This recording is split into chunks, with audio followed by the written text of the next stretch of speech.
कौन था सेलों का निरूपण से है ना। सेलों का निरूपण माने रिप्रेजेंटेशन ऑफ सेल। ठीक है, एक 3D वीडियो दिखा देंगे, उसको देख लेना। तथा प्रचलन के अनुसार है ना, पहले ही से एनोड को बाईं ओर कैथोड के दाईं ओर लिखते हैं है ना। और इस सेल का विद्युत बल का जो मान होता है हमेशा कैसे होता है धनात्मक। ठीक, अच्छा, यानी पहला हम लोग को याद रखेंगे कि एनोड के बाईं ओर और कैथोड के दाईं ओर। ठीक है, ईएमएफ का मान धनात्मक होता है। इसके बाद एनोड और कैथोड का अलग अलग दिखाने के लिए दो लाइन से दर्शाते हैं। कितना से? दो लाइन से। ठीक है, जैसे कि दर्शा हुआ। ठीक, और फिर धातु तथा उसके विलयन को सम करके दिखाने के लिए एक लाइन से दर्शाते हैं। कैसे लाइन से? एक लाइन से। ठीक है ना। और इलेक्ट्रोड अगर गैस है तो पोस्ट में जी लिखते हैं। ठीक है ना। और हाइड्रोजन का उपयोग करते हैं तो प्लेटिनम धातु का उपयोग करते हैं, जैसे यहाँ पर दिया हुआ है। ठीक है ना। अच्छा, इसके बाद क्या कह रहा है? इसके बाद कह रहा है कि है ना, जैसे देखो 50 प्लेटिनम हाइड्रोजन गैस है, हाइड्रोजन प्लस है ना, यानी कि एक इलेक्ट्रोड गैस रहता है तो उसमें किसका उपयोग करते हैं? तो प्लेटिनम का उपयोग करते हैं। पाँचवा इसका सेल का निरूपण करने का विधि है कि अगर मोलारता है तो उसको भी दर्शाते हैं। मात्रा मोलारता है उसको दर्शाते हैं। जैसे कि यहाँ पे हाइड्रोजन 1 मोल दर्शा है। ठीक है, और यहाँ पर कुछ क्वेश्चन में लिखा रहता है, जैसे एक क्यूब कहने का मतलब हो गया सोल्यूशन। ठीक है ना, जबकि एस कहने का मतलब हो गया सॉलिड और जी कहने का मतलब हो गया गैस। ठीक है ना।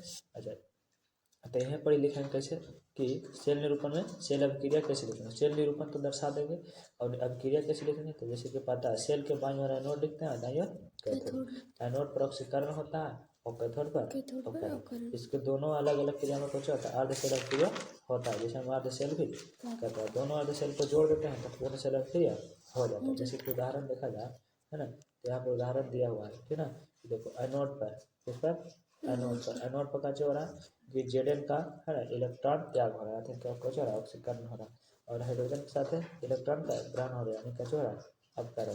ठीक है, दोनों पर क्या हो रहा है? अर्ध सेल जुड़ जाएगा पूरा तो क्या हो जाएगा? पूर्ण सेल। है ना, इस तरह से। दूसरा उदाहरण एक यहाँ पर है कि एनोड पर है ना, एनोड पर क्या हो रहा है? इलेक्ट्रॉन त्याग रहा है यानी कि ऑक्सीकरण। कैथोड पर इलेक्ट्रॉन का ग्रहण हो रहा है ना, यानी कि अपकरण। ठीक, और दोनों को जोड़ देंगे तो क्या हो जाएगा? पूर्ण सेल अभिक्रिया।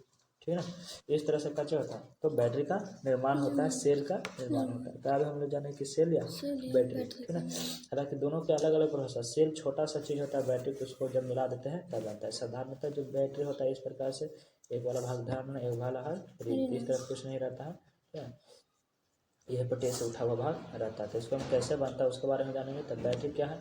तो देखो बैटरी सेल का प्रमुख सब कुछ इस प्रकार से हैं कि बैटरी एक ऐसी जुक्ति है, ऐसी मशीन है ना, जिसकी सहायता से केमिकल रिएक्शन करा करके इलेक्ट्रिक एनर्जी प्राप्त किया जाता है, यानी कि रासायनिक क्रिया करा करके विद्युत ऊर्जा बदला जाता है। ठीक है ना। सेल दो प्रकार के होते हैं, वो प्राथमिक सेल है द्वितीयक सेल, यानी प्राइमरी सेल है सेकेंडरी सेल। प्राइमरी सेल किसे कहते हैं? तो वैसा सेल जिसे केवल एक बार उपयोग किया जाए, है ना, जिसे कितना बार एक बार उपयोग किया जाए तो इसे क्या कहते हैं? प्राइमरी सेल कहते हैं। और ऊर्जा की खपत के कारण समाप्त हो जाते हैं, जरा उसे पुनर्जीवित उसके फिर नहीं किया जा सकता है। इसे विकलांग सेल या गैल्वेनिक या वोल्टेइक सेल भी कहते हैं, प्राइमरी सेल को। ठीक है ना। और इसके बाद आता है बनावट एवं कार्य। प्राथमिक सेल की बनावट कैसे होता है? तो इस सेल का खोज सबसे पहले क्या था? जॉर्ज लॉकलेंज ने किया था 1868 में। इसलिए इस सेल को नाम लॉकलेंज सेल भी कहते हैं। क्या कहते हैं? लॉकलेंज सेल। इसको में करता क्या चाहिए कि जस्ता के बर्तन का उपयोग करता है। किसका? जस्ता के बर्तन, जो कि ऋण इलेक्ट्रोड का काम करता है, यानी कि एनोड का। उसके बाहर से कार्डबोर्ड लगा दिया जाता है ताकि वायुमंडल से कोई तरह के प्रभावित न हो। और बर्तन के अंदर दो चीज ध्यान रखना, अमोनियम क्लोराइड यानी कि NH4Cl और मैग्नीशियम डाइऑक्साइड यानी कि MnO2, दोनों को सान करके एकदम ले मिला करके डाल देते हैं। ठीक है ना। और बीच में डालते हैं ग्रेफाइट के छड़। ये ग्रेफाइट का छड़ हो गया। ठीक है ना, ये हो गया क्या चीज? जस्ता का बर्तन, एक किनारे किनारे कार्डबोर्ड है ना, एक में अमोनियम क्लोराइड और फिर कच्ची तो मैग्नीशियम डाइऑक्साइड ग्रेफाइट के छड़ के ना ऊपर फिर लाह से बंद कर देते हैं। कैसे करते हैं? लाह से। और यहाँ पर एगो इस तरह से बनाते हैं। ठीक है ना, कैसे करते हैं? इसको फिर मध्य भाग को है ना ग्रेफाइट छड़वा दिया जाता है, जो धन इलेक्ट्रोड का काम करता है। हालांकि धन इलेक्ट्रोड का काम नहीं करता, मेन काम करता है कि आवेश के संग्रह करे। ठीक है ना, देखो यहाँ पर इस तरह से क्रिया होता है। MnO2 ही जो है जो काची करता है काम धारा के संग्रह करना है। ठीक है, लेकिन इलेक्ट्रोड की सहायता से कैसे करता है? अब भीगा पूरा नहीं होता है। देखो अमोनियम क्लोराइड और मैग्नीशियम डाइऑक्साइड दोनों को मिला के जब लेई बनाते हैं तो लेई बनाते हैं माने कि ना तो ज़्यादा गीला है ना तो ज़्यादा कच्चे है, सूखा एकदम कठिन लेखन है। ठीक है, इस तरह से। जैसे कि देखो यहाँ पर कच्चे संकरण दिया हुआ कि अमोनिया नाइट्रोजन डाइऑक्साइड इलेक्ट्रॉन त्याग करके कैसे करेगा, तब गर्म होगा और जस्ता पर कैसे होगा तो ऑक्सीकरण होगा। जैसे कि चित्र है बैटरी, ठीक है ना। यहाँ पर कैसे है तो ई है कैथोड प्लस, पीतल की कैप इसके ऊपर लगा हुआ है यहाँ पर, ठीक है ना। अच्छा और फिर कैसे लगा हुआ है इसको में, देखो ई है ग्रेफाइट के छड़, कैसे है तो ग्रेफाइट के छड़, ठीक है ना। और उसके बाद बगल में है ग्रेफाइट के चून का मिश्रण, अमोनियम क्लोराइड है, और फिर ये कार्डबोर्ड है, और फिर जस्ता के बर्तन, पूरा समीकरण कैसे है जस्ता के बर्तन। तो ये पूरा चीज है जो कैसे कहते हैं इसको तो प्राथमिक सेल कहते हैं, कैसे कहते हैं प्राथमिक सेल। इसको ऊपर लाह से बंद कर दिया था, कैसे से बंद किया था लाह से, ताकि किसी तरह की गैस लीकेज ना हो और बैटरी ठीक ठाक रहे, ठीक है ना। और पीतल की जगह पर चाहे तो स्टील का उपयोग किया जाता है, जैसे अमोनियम क्लोराइड ले विद्युत अपघट का कार्य करते हैं, विद्युत संपर्क पूरा बना रहता है और तब तक काम करेगा जब तक कि ले में थोड़ा सा गीलापन है। जैसे खत्म होगा तो उसका गर्म खत्म होगा, उससे गर्म हो जाएगा, बैटरी क्षय हो जाएगा, बेकार हो जाएगा, जिसकी वजह से फूल जाता है। तो हम लोग कहते हैं कि बैटरी कब खराब हो गया, ठीक है। तो यहाँ पर आता है कि सेल आखिरकार क्रिया विधि कैसे करता है, ठीक है ना।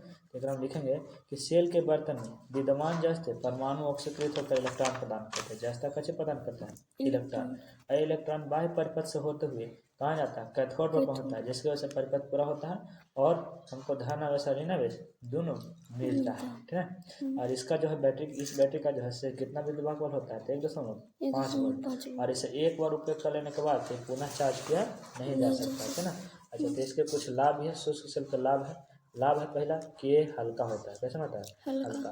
दूसरा कि यह सस्ता होता है। तीसरा इसमें कोई द्रव नहीं होता है, ठीक है ना। अतः इसे एक स्थान से दूसरे स्थान तक ले जाना बहुत आसान है ना। शुष्क सेल से हानि, शुष्क सेल से हानि बचे कि इसके किसी भी अभिकारक के समाप्त हो जाने पर यह बेकार हो जाता है। एगो चीज खराब हो गया, अमोनियम क्लोराइड चाहे तो ग्रेफाइट, तो पूरा बेकार होता है, ठीक है।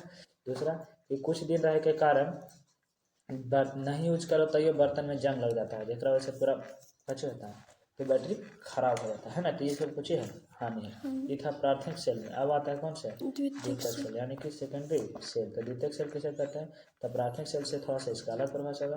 प्राथमिक सेल किसे कहते हैं याद करो, प्राथमिक सेल उसे कहते हैं जिसे केवल एक बार चार्ज किया जा सकता है, यानी एक बार उपयोग करने के बाद फिर से उपयोग न हो, तो प्राथमिक सेल कहते हैं। और द्वितीयक सेल तो ऐसा सेल जिसे एक बार उपयोग करने के बाद फिर से चार्ज करके फिर से उपयोग किया जा सकता है, यानी कि जिसको बार बार उपयोग किया जा सकता है उसे कैसे कहते हैं द्वितीयक सेल। इसको उदाहरण में जैसे में याद रखेंगे तो कुछ लेड संचायक सेल और कैडमियम सेल, है ना। लेड संचायक सेल और लेड कैडमियम सेल, ठीक है ना। अच्छा तो लेड संचायक है तो लेड संचायक बनता क्या इसके बारे में पढ़ेंगे। तो एक में दोनों इलेक्ट्रोड और कैथोड दोनों लेडे के रखते हैं, लेड यानी कि शीशा का, ठीक है ना। एक ग्रीन इलेक्ट्रोड एनोड बनाते हैं और दूसरा ग्रीन धन इलेक्ट्रोड कैथोड बनाते हैं, ठीक है ना। और कैथोड पर लेड ऑक्साइड के परत चढ़ाते हैं, कैसे पर बनाते हैं तो लेड ऑक्साइड के पर और PbSO4 के विलयन करवाते हैं। हालांकि एक तेजाब भी रहता है जिसका 20% सल्फ्यूरिक अम्ल के नाम से जानते हैं। जैसे कि यहाँ पे चित्र है, दो चित्र होगा, एगो मोटा वाला कैथोड वाला, एगो पतला वाला, ठीक है ना। तो मोटा वाला जो है किसके साथ जुड़ा हुआ है एनोड के साथ जुड़ा हुआ है। तो मोटा वाला किसके साथ जुड़ा है एनोड,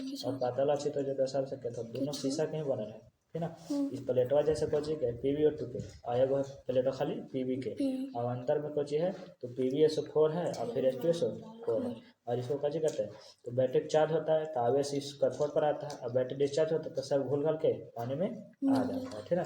तो एनोड पर अभिक्रिया होता है कि Pb प्लस SO4 2 आयन, ठीक है। एक पर इलेक्ट्रॉन के निष्कासन, एक पर इलेक्ट्रॉन के ग्रहण, पूर्ण सब क्रिया में कैसे होता है तो इलेक्ट्रॉन मिलित रहता है जिसकी वजह से विद्युत चार्ज रहता है, ठीक है ना। इसके अलावा भी एक सेल है जिसे हम लोग ईंधन सेल कहते हैं। कौन से ईंधन सेल किसे कहते हैं, जो ईंधन से विद्युत ऊर्जा प्राप्त कराता है उसे कैसे कहते हैं ईंधन सेल। जैसे कि थर्मल पावर, षड्यंत्र जीवाश्म ईंधन कोयला तेल आदि को जलाकर ऊष्मा प्राप्त किया जाता है, और ऊष्मा को जब उच्च दाब से परिवर्तित किया जाता है तो टरबाइन चला करके विद्युत ऊर्जा का उत्पादन किया जाता है। जैसे कि कोयला से बिजली बनता है, पानी से बिजली बनता है, तो टरबाइन घुमा करके बनता है, ठीक उसी प्रकार से यहाँ पर उद्देश्य से बनाया जाता है। लेकिन जीवाश्म ईंधन से जब ऊर्जा बनता है तो बहुत ज़्यादा खर्चीला होता है और धुआं ज़्यादा देता है ना। एक वजह से ऐसा बनाया गया कि जरा से कम प्रदूषण, है ना। इसलिए आजकल ऐसे सेल का निर्माण हो गया जो हाइड्रोजन और मीथेन और कुछ मेथेनॉल से प्राप्त किया जा सकता है सीधे दम, है ना। तो विद्युत ऊर्जा को परिवर्तन होता है, इसे कैसे करते हैं ईंधन से। यानी ईंधन से की परिभाषा कुछ इस प्रकार से भी दे सकते हैं कि जब ईंधन को जलाते यानी हाइड्रोजन, मेथेन और मेथेनॉल, है ना, इत्यादि को दहन करके सीधे विद्युत ऊर्जा प्राप्त करते हैं, इसे कैसे कहते हैं? ईंधन सेल, है ना। देखो ऐसा सेल को हाइड्रोजन ऑक्सीजन सेल भी कहते हैं। इसमें कैसे कहते हैं? हाइड्रोजन ऑक्सीजन सेल कहते हैं, जिसमें हाइड्रोजन ऑक्सीजन के दो का उपयोग करते हैं, ना, जिससे विद्युत ऊर्जा प्राप्त होता है। जैसे कि चित्र में दिखाया गया, ये हाइड्रोजन और ऑक्सीजन सेल है।